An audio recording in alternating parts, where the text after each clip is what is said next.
This is Baruch Fleischman. I'm at the Tikkun Elevator Kollel, and this is an email that I get. Anybody can get it. Just type in Sea of Wisdom, and you're going to come up with the possibility of getting a little piece on every parsha. We're talking about someone who's a big time Kabbalist, which is Rabbi Yitzchak Meir Morganstern. He is a Hasidic Rebbe, and he comes out with some really great stuff. So you could read this every day in English. He's an English speaker, native English speaker, like Rabbi Memran. He's actually a colleague of Rabbi Memran. They come from the same generation. So let's read this start. This is excerpts from the Gilyon, he says. The encouragement of the Baal Hatanya during imprisonment. Now he's talking about, this is a Hasidic Rebbe. He's really a Breslover, or he's Mekur of the Breslov. But he's actually incorporates all the different types of Hasidus. And let's see what he says. The encouragement of the Baal Hatanya during imprisonment. While the Baal Hatanya was in prison, the Baal Shem revealed himself and spoke to him about his imprisonment. The Baal Shem explained to the Baal Hatanya that the reason for his imprisonment was because he was revealing the deep secrets of the most highest Yichud of Shem. The Baal Hatanya asked the Baal Shem Tov, if so, should I refrain from revealing the secrets of the Torah? The Baal Shem Tov answered, on the contrary, from now on you should strengthen yourself and reveal the secrets more and more. Now, what is he talking about? The Europeans, according to the rabbis, are descendant from our fraternal brother, our brother. He's a twin brother of ours. His name is Esav. Esav means the finished product. He is all that he needs to be and all that he wants to be in this physical world. He is a purely physical man with no God. Now you could say that they have a church and they have these ideas and those ideas. Most of them are come from us. That's one of the reasons why they hate us so badly. But on the other hand, they also act like Esav, who is a brutal man, a murderer, and a bloodshedder. But there are other qualities. This comes as a result of the fact of his atheism. The battle with Esav is a battle we all encounter. It's the battle with evil that tries to block us from all sorts of spirituality. He is an atheist, basically. Even he has churches and all different kinds of religious organizations, but they're imitations. And what actually is at the core of his core is he does not really believe in the God of the Jews. One should never think that just because he is in a battle with Esav, with evil, it's a sign that he is distanced from Avodas Hashem. So those of us who come from, let's say, from Eastern Europe, an area dominated by Russia, come to that place, you realize how bitter and how difficult the whole thing is. But what he's saying here also is that everything comes from Hashem. So the time to reveal the secrets is now. And so that's what the Baal Shem Tov told the Baal Hatanya, and that's the beginning, got the whole thing rolling. On the contrary, the more one overcomes the evil and pushes themselves in the battle with evil to connect with spirituality, one will indeed succeed. Like the angel told Yaakov after his battle with the angel of Esav, when his name was changed to Yisroel, and he gives you the Hebrew,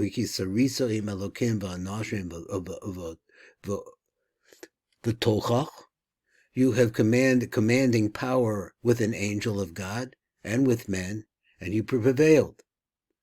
Every Jew can indeed succeed in this battle.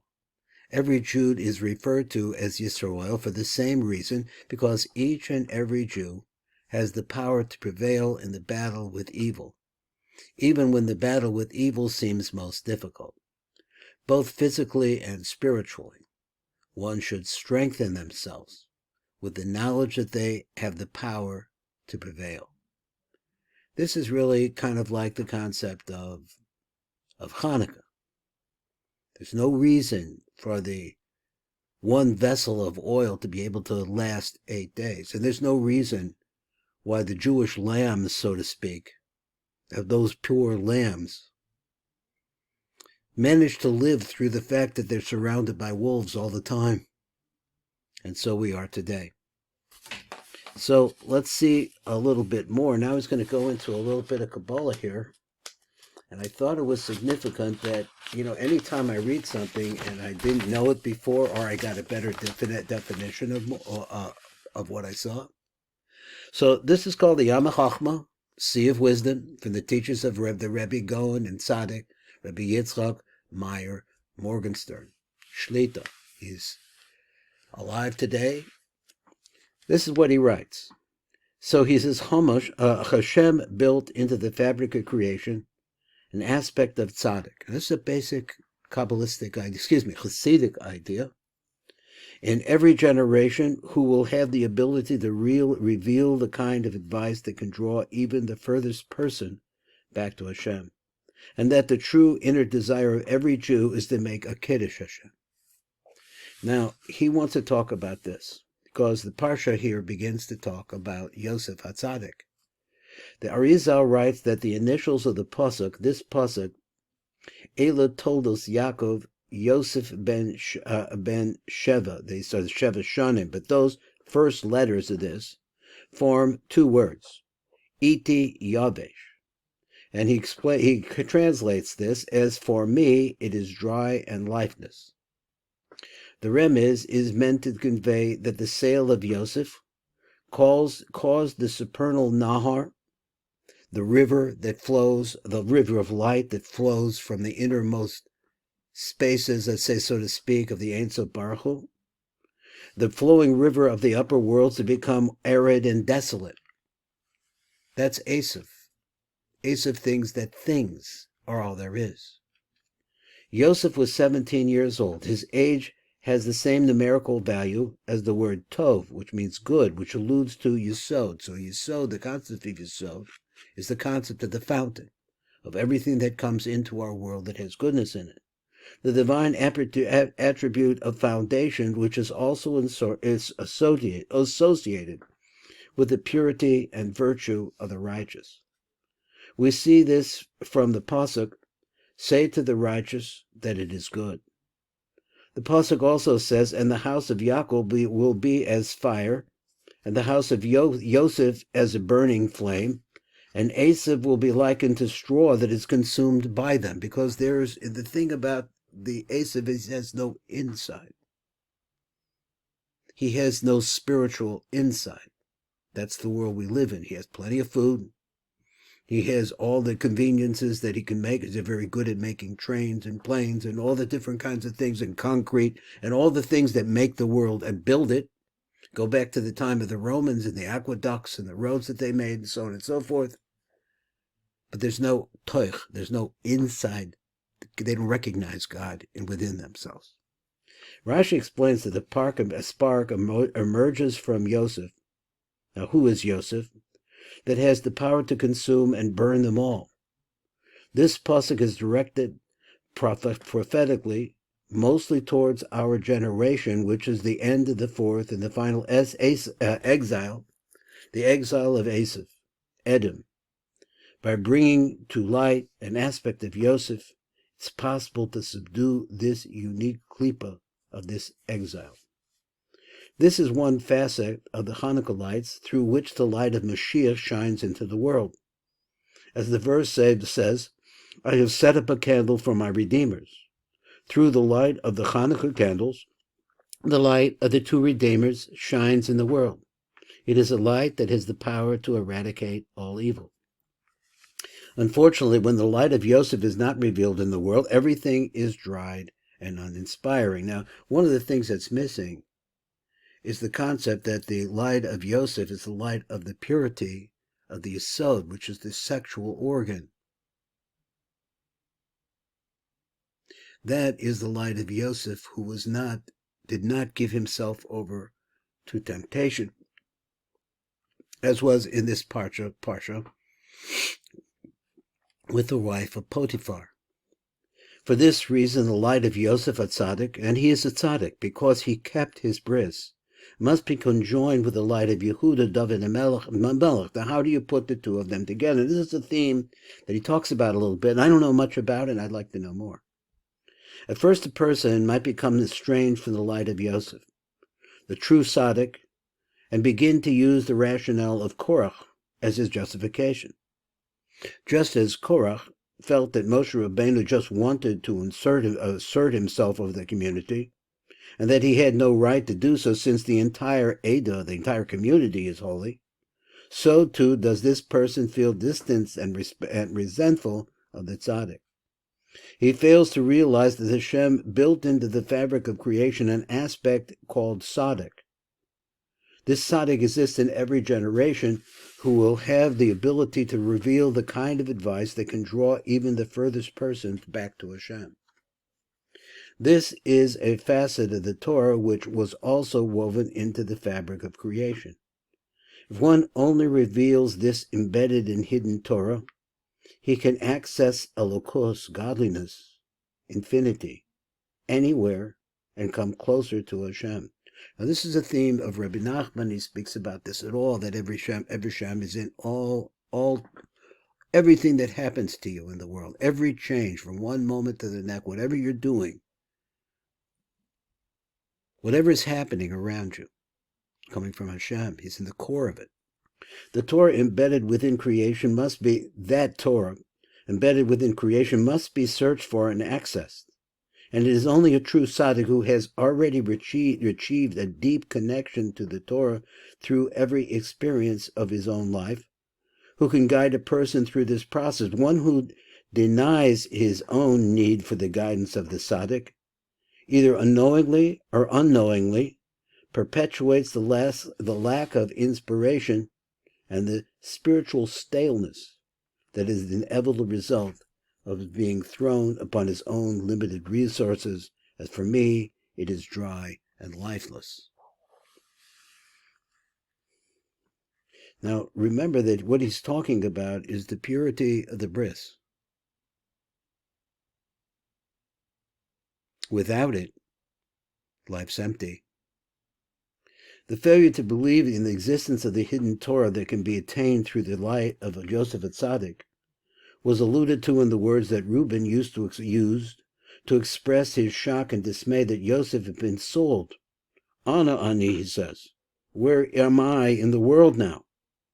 The Arizal explains that these two words are an anagram of the initials of the phrase Hashem Kael Emes. I think it's a little hard to pick this up. So he says Hashem Kael Nekamos Hofia.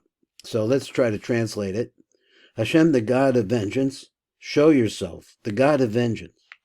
This signifies that Reuben gazed ahead prophetically and saw the 10 great sages martyred at the hands of the Romans as punishment for the sale of Yosef. This is a medrash that explains that the two are tied together. It was this, as a matter of fact, is what the Caesar said to them.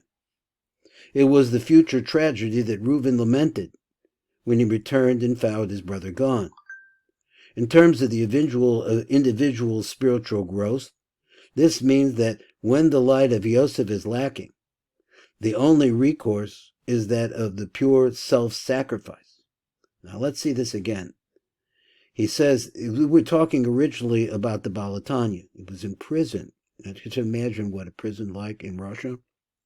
How about in the wintertime? In terms of the individual spiritual growth, this means that when the light of Yosef is lacking, the only recourse is that of pure self-sacrifice. You have to sacrifice yourself to grow. When a Jew sees that he is distant from the true tzaddikim, and he is not managing to complete any avoda as it should be really be performed, he is living out the words, and Yehuda Yared, he went down from his brothers. It's a fall. He feels that he is in a spiritual downward spiral, and this is because he has thrown the light of Yosef Tzaddik away. The only recourse is to act with real self-sacrifice in some way. Now, Rev Bunim of Peshiska, who was a famous Hasidic Rebbe, explained that after Yehuda fell to the lowest place possible by selling his own brother into slavery, because he's the man in charge, he's the head of the Jews, he sold his brother into slavery. He rebounded by making a completely new start. He began again from the very beginning. He started with the very first mitzvah, which is Peru. It's actually Peru or Reviu. So he's a Peria of a Revia, being fruitful and multiplying.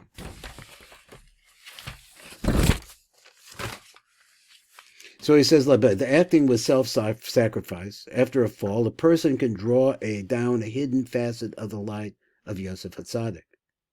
This parallels Yehuda's new beginning that culminated in the birth of Zerach and Peretz. Now remember, the story is that he was seduced by his daughter-in-law because he refused to go into levirate marriage. Now you have to read the commentaries on this, and it's a completely different mentality than we have today. That people could see the spirituality. Now, why was it so bad for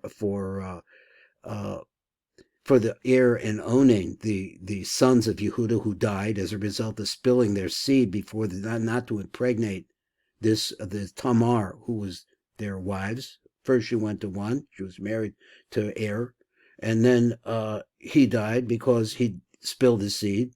And then Onan, he also died the same way. They didn't want her to get pregnant, for she should have children, because according to levirate marriage, the child would have the neshama of their brother. He says, when a Jew makes an effort to recover from a yerida by acting with mesiras nefesh, he sacrifices himself. He draws upon the very powerful spiritual tools that are expressed in the names Zerach and Peretz. Zerach, which means literally to shine, alludes to feeling the light of closeness to Shem shining upon oneself. Because the seeker did not give up altogether, he merits a balanced and gradually expanding connection to Hashem, much as the rising sun illuminates the earth with its steadily increasing light. However, sometimes a person feels as though his efforts to come out of his yerida are not yielding the release that he thought they would. He still feels in the dark just as much as he did before. In such a case, by continuing to do the will of the Creator despite feeling so abandoned and uninspired, he eventually merits to experience the level of Peretz, which is the breakthrough. It is as though the godliness will suddenly burst forth, the literal meaning of Peretz, through the darkness right into the heart, mind, and the soul of the earnest and searching Yid. Now, we're going to stop here. We're going to get into a little bit more because the shiur is running a little bit longer than I thought. And we'll pick it up tomorrow, and we'll see what's going on then. This is Baruch Fleischman, and you're listening to the Tikkun Elevator Kolo.